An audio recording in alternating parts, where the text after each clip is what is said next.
AB 인베브는 세계에서 가장 큰 맥주 회사인데요. 이 회사의 남미 맥주 사업 부분을 담당하는 암베브라는 회사를 분석해 보겠습니다. 암베브는 버드와이저나 코로나 같은 글로벌 브랜드 맥주를 남미 지역에서 판매하고, 여기 왼쪽에 보이는 브라마 같은 로컬 브랜드도 판매하는데요. 지역을 좀 더 나눠서 보면, 먼저 브라질에서 약 80억 달러의 매출, 총 매출의 58%가 창출되고, 여기 CAC라고 부르는 중남미 및 캐리비안 지역에서 쿠바, 파나마, 도미니카 리퍼블릭 같은 지역에서 약 15억 달러, 전체 매출의 12%가 창출됩니다.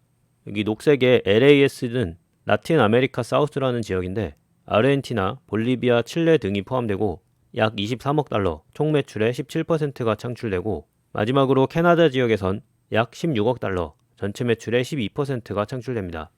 즉, 미국과 멕시코를 제외한 남미 주요 지역에서 거의 매출이 나온다고 보시면 되겠습니다.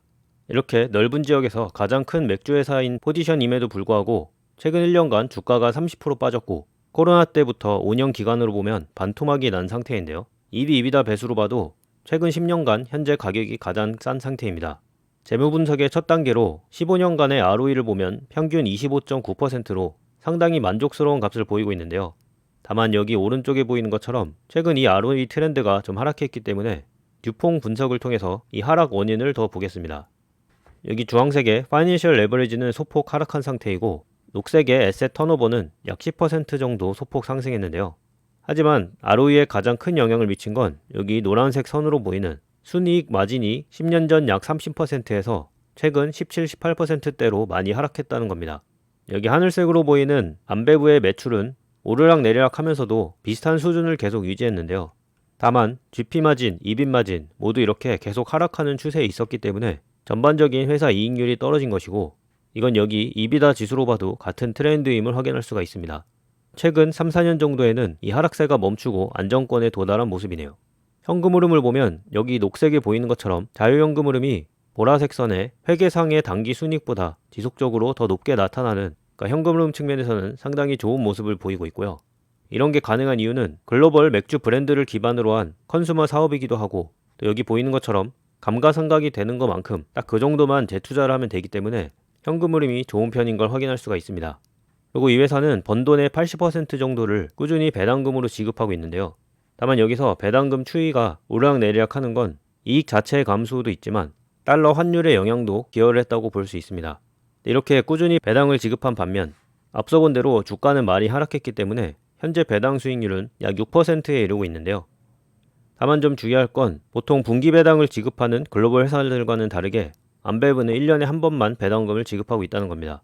그런데 보통 이런 배당주는 배당 수익률은 높은데 레버리지가 높아서 리스크가 높은 경우가 많은데, 암베브 같은 경우는 최근 10년 넘게 이렇게 순현금 기조를 유지하고 있기 때문에 차입금 리스크 없이 6% 배당을 누린다는 게 큰 장점이 되겠습니다.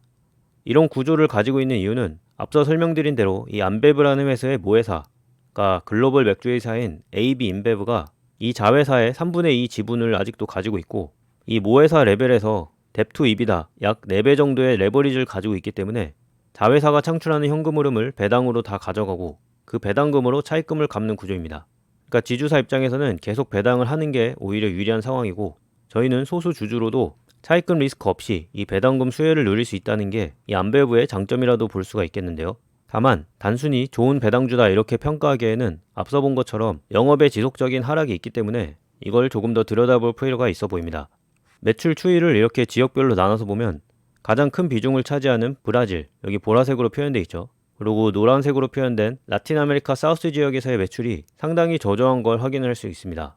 사실 이 기간 동안 맥주 판매량 자체는 조금씩 계속 상승했는데, 브라질 경제가 특히나 안 좋기 때문에 가격을 증가시키지 못했고, 그 사이에 원자재 가격은 또 올랐기 때문에 이렇게 이익이 하락한 걸 확인할 수가 있는 거고요.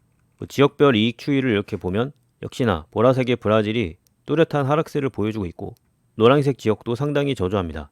다만 조금 더 자세히 보면 캐나다 지역에선 좀 꾸준하게 이익이 나고 있고, 또 녹색으로 표현된 중남미 지역에서는 오히려 이익이 꾸준히 증가하는 걸 또 확인할 수가 있습니다.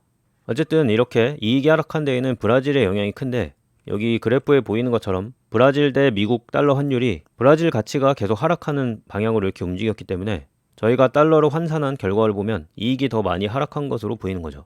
이뿐만 아니라 알루미늄 같은 맥주 캔을 만드는 주요 원자재 가격도 과거 10년간 상승 트렌드에 있다는 거 확인할 수가 있고요.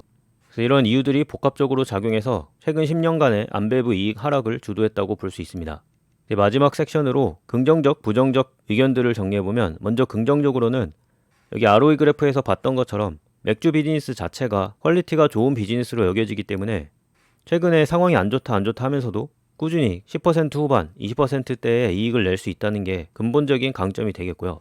이런 맥주 비즈니스의 장점은 이 드림빅이라는 책에서 나오는데요. 오늘 분석하는 안배부라는 회사는 3G 캐피탈이라는 브라질에서 가장 성공적인 사모펀드가 만들어낸 그리고 현재까지도 유지가 되고 있는 그런 상장사입니다.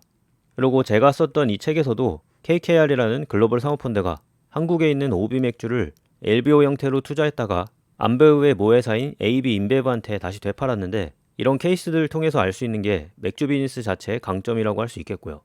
하지만 여기서 부정적 의견을 낼 수 있는 건 크래프트 맥주나 알코올이 없는 논 알코올릭 맥주 같은 게 뜨면서 이렇게 전통적인 브랜드들을 위협하고 있거든요.